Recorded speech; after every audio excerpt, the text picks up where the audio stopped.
I think it's probably the least discussed superpower on earth is being able to speak well. Nobody talks about it. People talk about being strong. Great. People talk about being rich. Okay, fantastic. But being able to speak correctly and properly and very well is a completely under-discussed superpower. It's the reason I refuse to learn another language. People say, why didn't you learn Romanian? So, because I don't know English yet.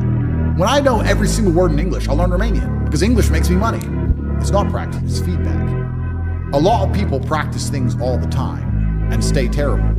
The reason I speak so well is not because I'm practiced, because it's like you've been speaking longer than I have. Yeah. It's not practice, it's feedback. If you don't analyze what you've done, then you're not going to identify your mistakes and where you can improve.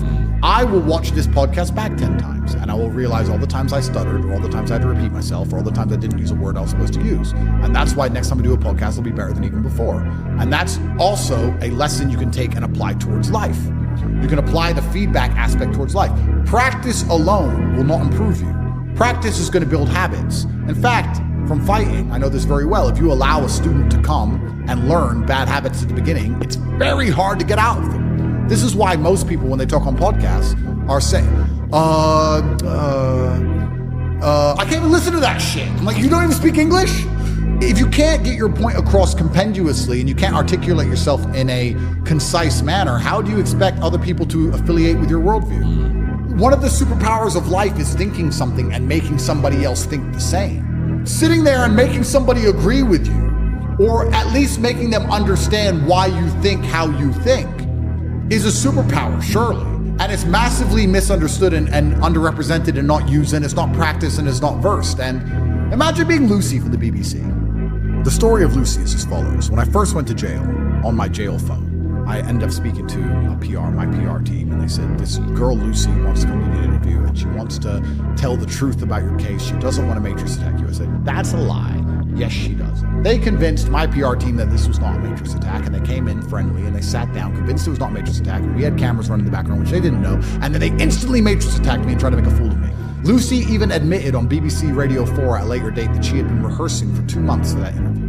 Imagine rehearsing for 2 months, setting a man up, lying, pretending it's going to be a softball interview or an interesting interview. It's not even softball. It'd be interesting to ask actually pertinent questions, and instead matrix attacking him. And off the top of his head, when he just came out of a jail cell for 93 days of solitary confinement, getting destroyed.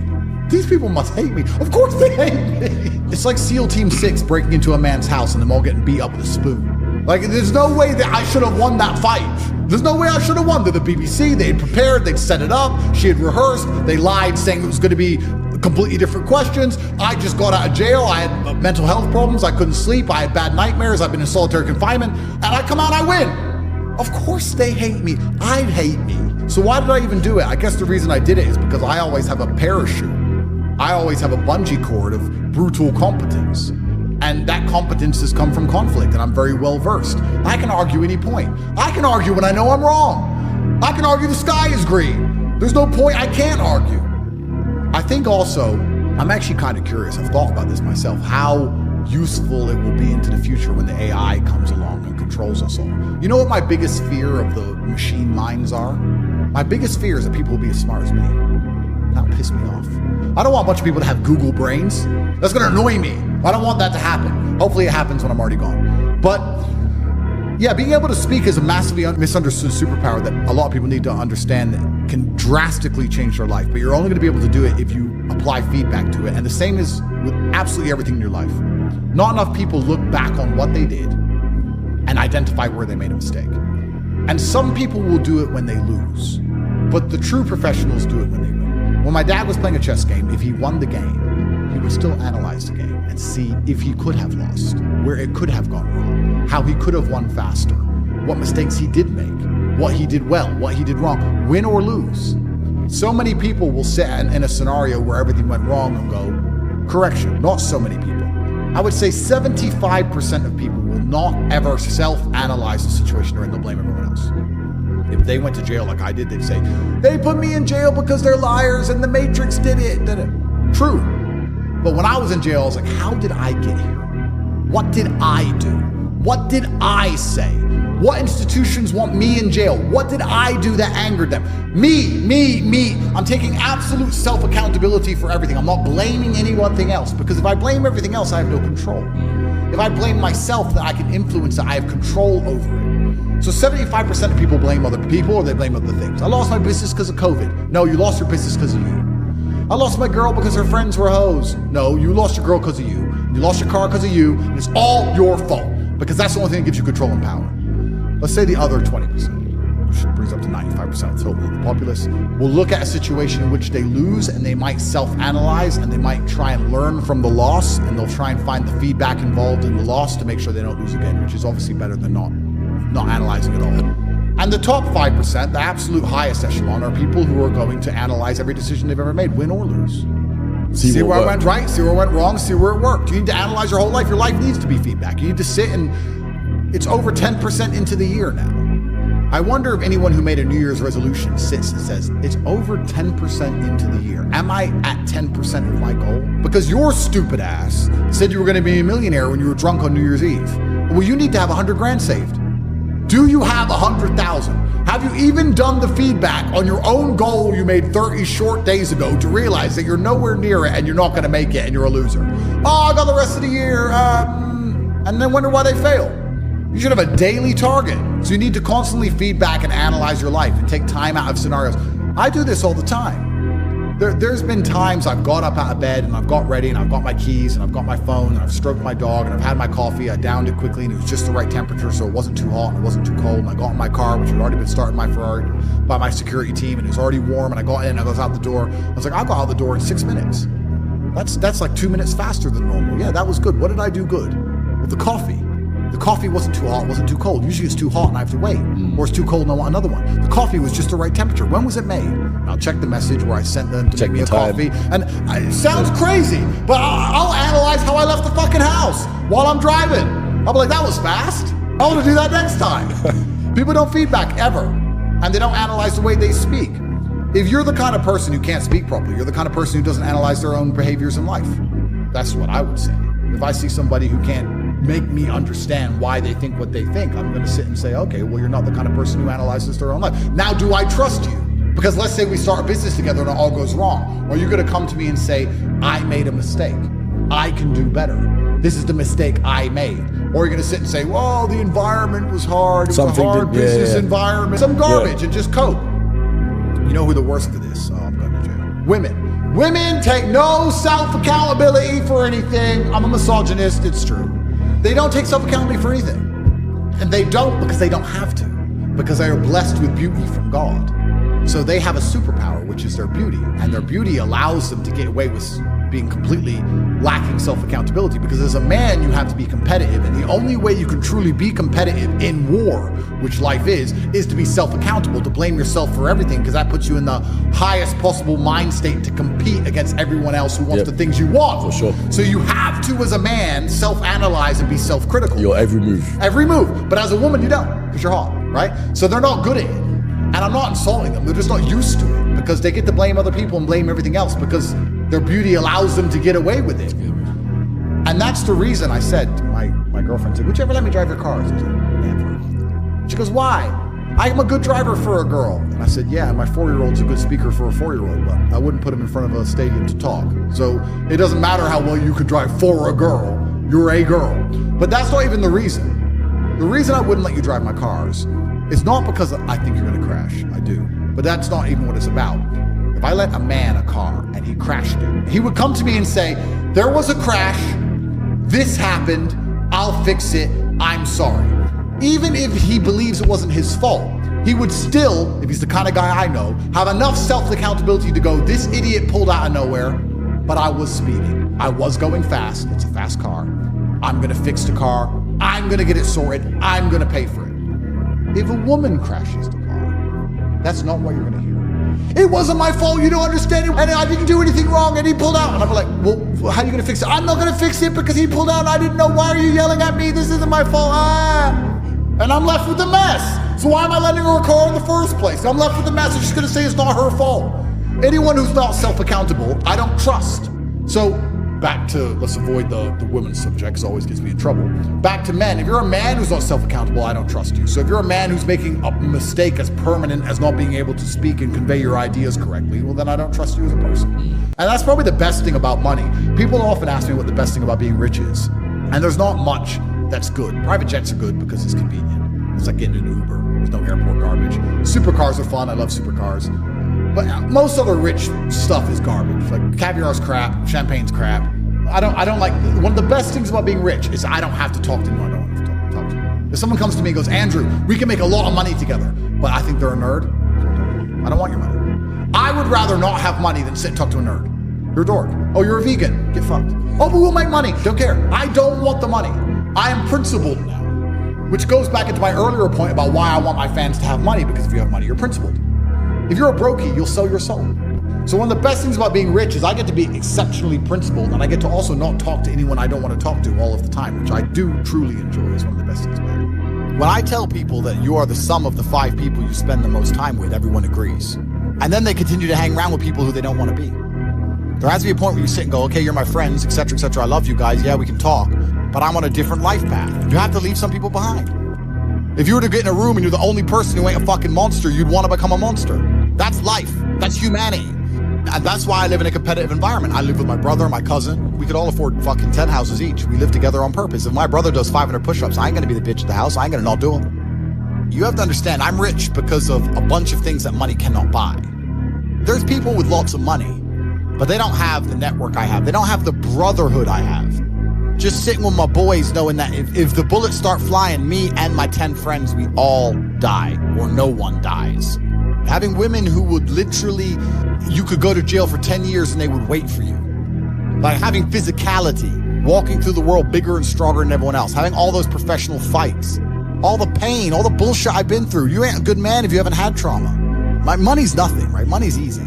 Like once you're past 10 mil, let's say, there ain't nothing to buy. Let's say 20, 30 mil, whatever. There ain't nothing to buy. I mean, how many diamond watches do you need? You know? I believe money's an amplifier. I don't believe money changes. I think it amplifies. So if you're a dork and you get incredibly wealthy, you become a mega dork. Whereas if you see a Lambo pull up and a big and strong, bald, whatever, crazy dude gets out, you think, okay, he's a drug dealer. He's a mafia boss. I'm very fortunate. I'm very happy that I was poor for a long time because I never would have been able to learn the lessons I've learned. I wouldn't have been able to take those risks. So I'm very glad I was poor for a very long time. And the reason I'm the richest person on the planet is not because of the amount of money I have, it's because of all the shit that happened to me when I was poor. Like, I respect Elon. They're great guys, whatever. I don't know them. Who cares? Point is, I wouldn't want to be them. I've got it all. I've got every single gift that God can give. And I state that without arrogance. I don't mean to be arrogant, but I am a realist. And as a realist, it would be absolutely unprofessional for me to sit here and pretend I'm not an exceptional human being. And a lot of those things I did myself. And some of them were God-given. But the ones that weren't God-given was because I put myself through hell. I put myself through hell because I decided to throw comfort away. For 10 years of my life, I was never comfortable. If you were born 100 years ago and it was the 1920s, you'd be in some ditch in northern France, in some bullshit war you barely understand for 4 years. Now we don't have to do that. Because we don't have to do that, men think it's okay to just become comfortable now. You're not supposed to be comfortable. You were never evolved to be comfortable. You're supposed to be uncomfortable. It's very easy to be anything you want. You talk about GTA, Grand Theft Auto. I find it amazing that people will sit there and spend all their time upgrading that character. They'll do all that in a game, but they won't do it in real life. I find that incredible. They play the games because they're scared of loss, because if you die in the game, you get another chance. If you lose in the game, you get another chance. In life, you get one shot. If you get some balls, that's what life is as a man. This is one big video game. You get to upgrade your character. You're not born with any value. As a man, if you don't make yourself valuable, you have no value. You have to get up and do it. Everyone knows what to do. If you had to become the most dangerous, intelligent, respectable man on the planet, you know you're supposed to go to the gym. You know you're supposed to train, learn how to fight.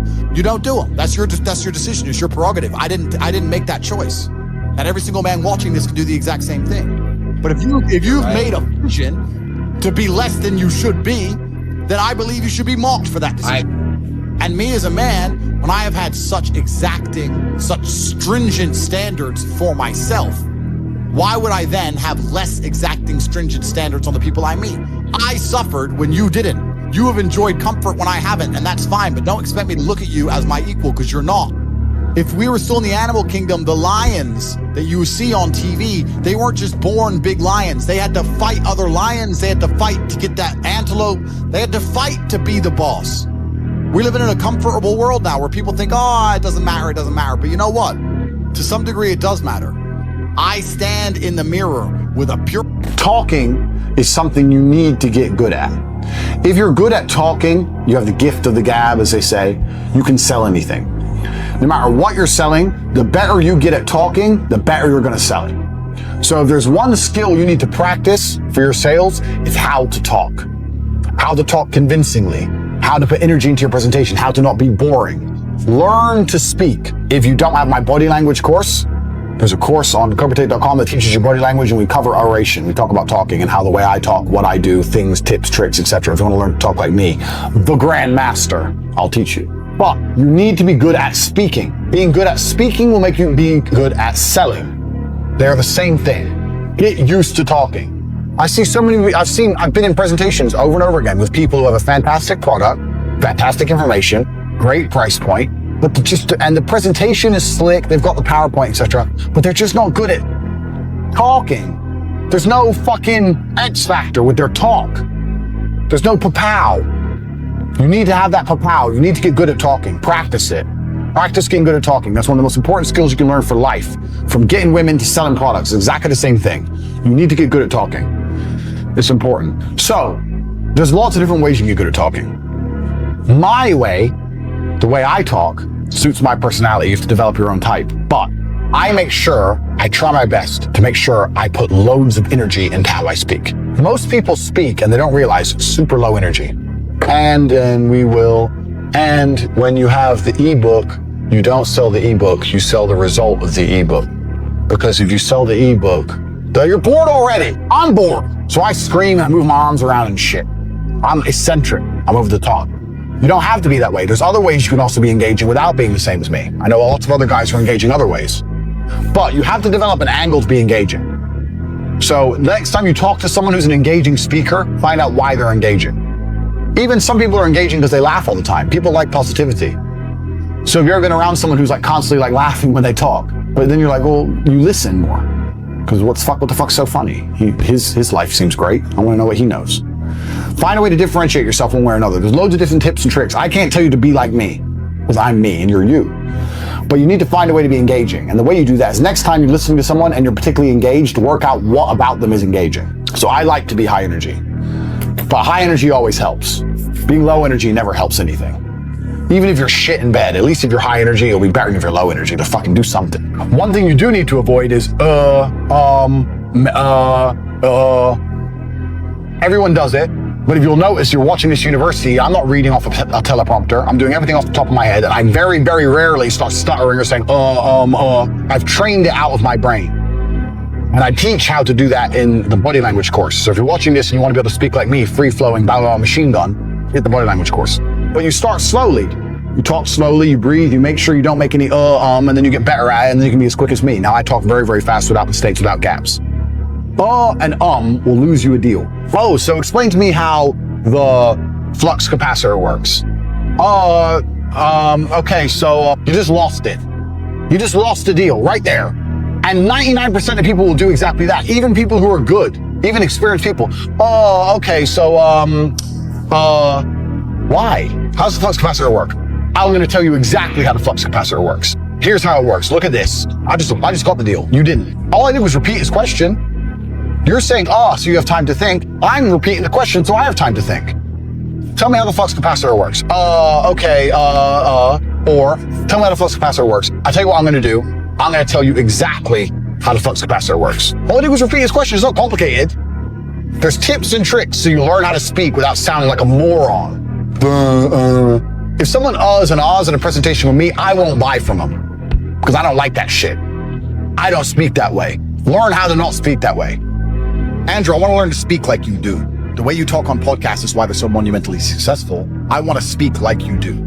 How do you practice? How often do you practice? And I tried to explain to him. I said, brother, you're 42 years old. I'm 36 years old. You've been speaking longer than me. So it's not about practice. The difference between you and I is I pay attention and I make sure that I get feedback. So if I do a podcast, I will watch it back and write down every time I made a mistake or every time I could have used a different word. I will sit there and actually analyze my work to get better. You reflect. I reflect. If you don't reflect and you just speak, you stay shit. Okay, how about communication? Who'd you look at? Were you always a good communicator? I can see you being a great communicator since you were 14 years old. I was pretty, yeah. Okay. Who did you look at and say, that guy's good, but I think I can, do it better? That's a good question.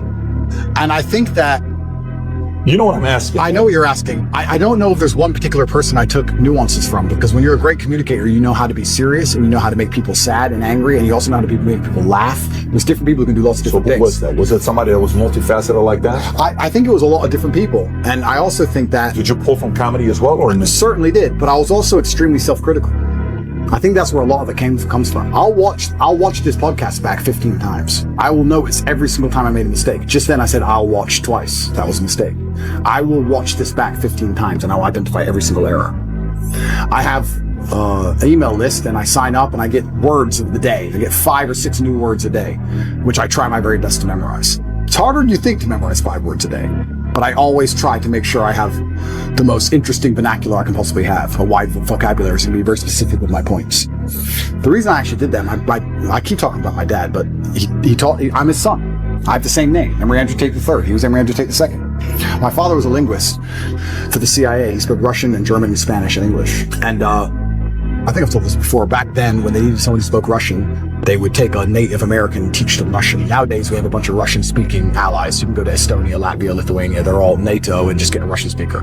Back then, they taught my dad Russian. He held the Air Force record for the fastest assimilation of a foreign language. When he died, a guy sent me a message saying, you don't know who I am, but I worked with your father in the Air Force, and he had the fastest assimilation. He learned Russian in 2 weeks. Crazy. And I remember saying to my dad, will you teach me Russian? He said, boy, you don't even know English. I said, what do you mean? He goes, you don't even know English.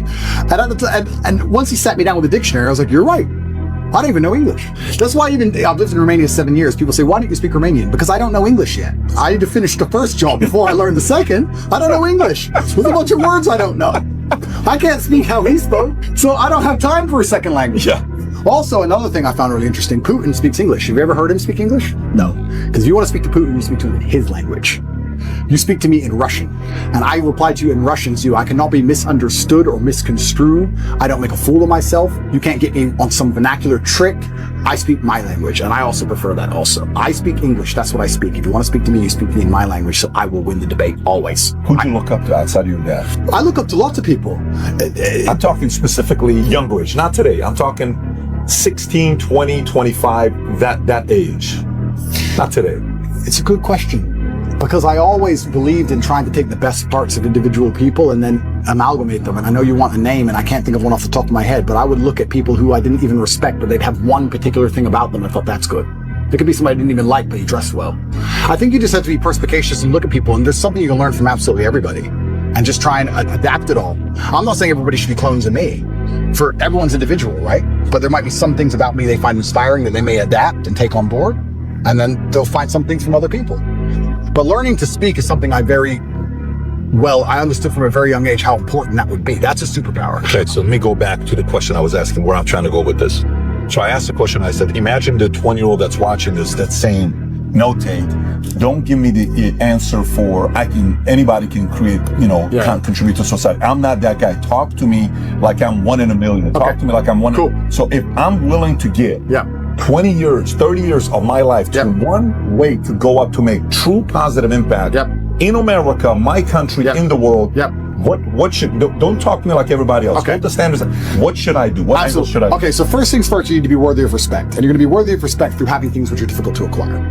So first things first, the basic things, you need to be very focused on trying to make money, because people listen to you when you have money. They just do. Secondly, you need to be in fantastic physical condition, because when you're in fantastic physical condition, it cannot be bought. It must be earned. People know that. When you're in, I don't know about you, if someone walked in to sell me something and they were obese, I would not trust them the same as if they were in fantastic physical shape. Because I'd say, I don't think you have dedication and heart. I don't think there's something about you that I just wouldn't trust you the same. So fantastic physical condition and money is the first thing. The second thing, whatever your ideas are, you need to learn how to communicate them.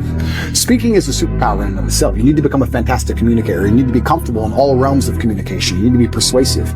You need to be comfortable arguing. You need to be good at debate. You There's a lot of people out there in the world who have ideas that they can't even project into somebody else's mind. How are you gonna rule the world with that? How are you gonna get your ideas out there and make an influence if you can't make other people understand exactly what you think? That's the first thing. Second thing, once they understand exactly what you think, you need to make them agree with what you think. It's a two different skill. Must be practiced and must be learned.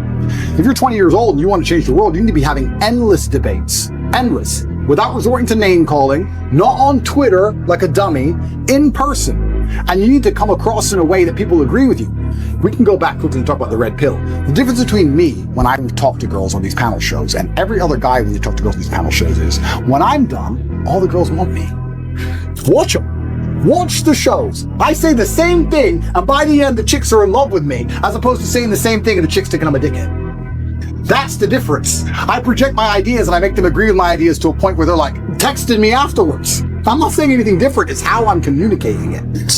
You can catch more flies with honey than hurting people sometimes. So you need to be good at everything. You need to have a Swiss Army knife of tools. I know when to be intimidating or aggressive. I know when to come across as obtuse. I know when to come across as exceptionally open-minded and easy to understand. I know when to come across as understanding.